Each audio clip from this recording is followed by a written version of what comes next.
السلام علیکم ورحمۃ اللہ وبرکاتہ۔ میرا کچھ بھائیوں نے سوال کیا ہیں شب برات کے بارے میں۔ دیکھیے، شب برات جو ہے وہ خوشی کا دن نہیں ہے اور کھانا بنا کر کھانے کا دن نہیں ہے۔ شب برات ہے اللہ کے سامنے رونے کا دن ہے، رونے کا رات ہے،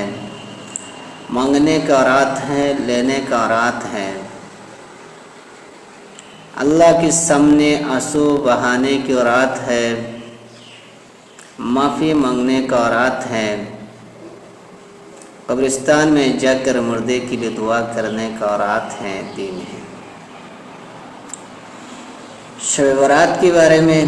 کچھ جگہوں میں شب برات کو ان لوگ نہیں مانتے ہیں، لیکن حضرت تاریخ کی روایت میں اور حضرت عائشہ رضی اللہ تعالیٰ عنہ کی سے میں یہ بات ملتا ہے کہ شب برات کی رات حضور پاک صلی اللہ علیہ وسلم قبرستان جنت البقیع قبرستان نے زیارت کیا، نفل نماز پڑھے، رات بھر اللہ سے مانگے، دن میں روزہ رکھا۔ تو شعبان کی 15 تاریخ ہیں اور حضور پاک صلی اللہ علیہ وسلم حج مبارک سے باہر نکل گئے۔ تو حضور پاک صلی اللہ علیہ وسلم کچھ دیر بعد آئے، تھوڑا دیر سے آئے۔ میں عائشہ نے پوچھا، یا رسول اللہ صلی اللہ علیہ وسلم کہاں گئے تھے؟ میرے نبی نے فرمایا کہ عائشہ، اب جانتے ہو شعبان کی رات ہے، اس رات کو کتنے لوگ اس شعبان سے لے کر اگلی شعبان تک زمین پر آئیں گے دنیا پر، اور کتنے لوگ دنیا سے چلے جائیں گے، یہ سب کی لکھی جاتی ہے، لکھا جاتا ہے۔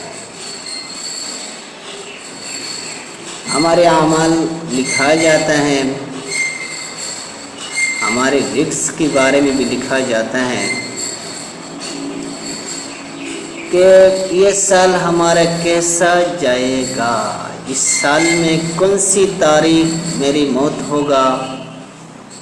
پھر کون سی تاریخ دنیا میں ایک بچہ آئے گا، وہ مرد آئے گا یا عورت آئے گا یا لنگڑا آئے گا، وہ آنکھ سے معذور آئے گا، یہ سب کچھ اسی رات میں لکھا جاتا ہے۔ اس لیے اسی رات کو اللہ سے خوب مانگنا ہے اور اللہ سے ہمیں لینا ہے، قبرستان میں جانا ہے، اور ایک ساتھ ہم سب چلے جائیں گے، پھر آ جائیں گے تو ایک ہی بار سے قبرستان زیارت ہمارا ایک ہی بار ہوگا۔ 5-6 لوگ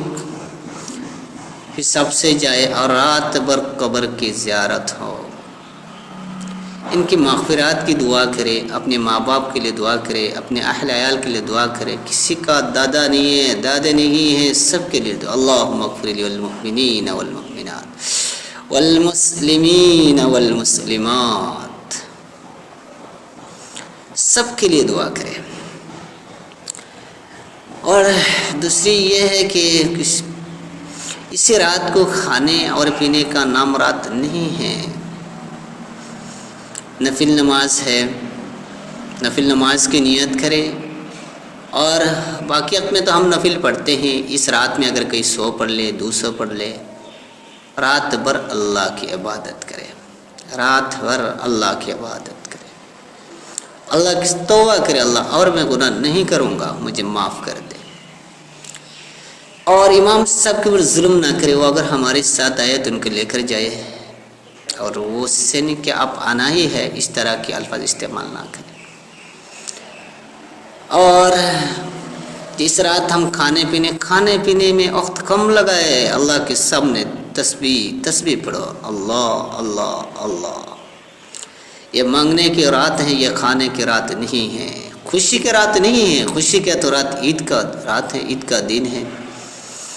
یہ مانگنے کا ہے کہ اللہ اگر تو نے اس سال میری موت لکھا ہے تو کلمہ والا موت لکھ دے،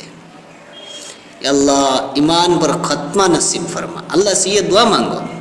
یا اللہ ایکسیڈنٹ والی موت سے حفاظت فرما۔ اللہ سے اسی رات مانگنے کا رات ہے، اللہ سے اللہ میری تقدیر کو بدل دے، میرے دل میں دنیا اچھا کہ دنیا کو نکال دے، دنیا نکال دے۔ اگربتی موم بتی یہ سب جلا کر ایسا نہیں کہ اس کو ہم لانا ہی ہے مسجد میں ضروری ہے، مسجد میں لگے، ایسا کوئی ضروری نہیں ہے۔ اور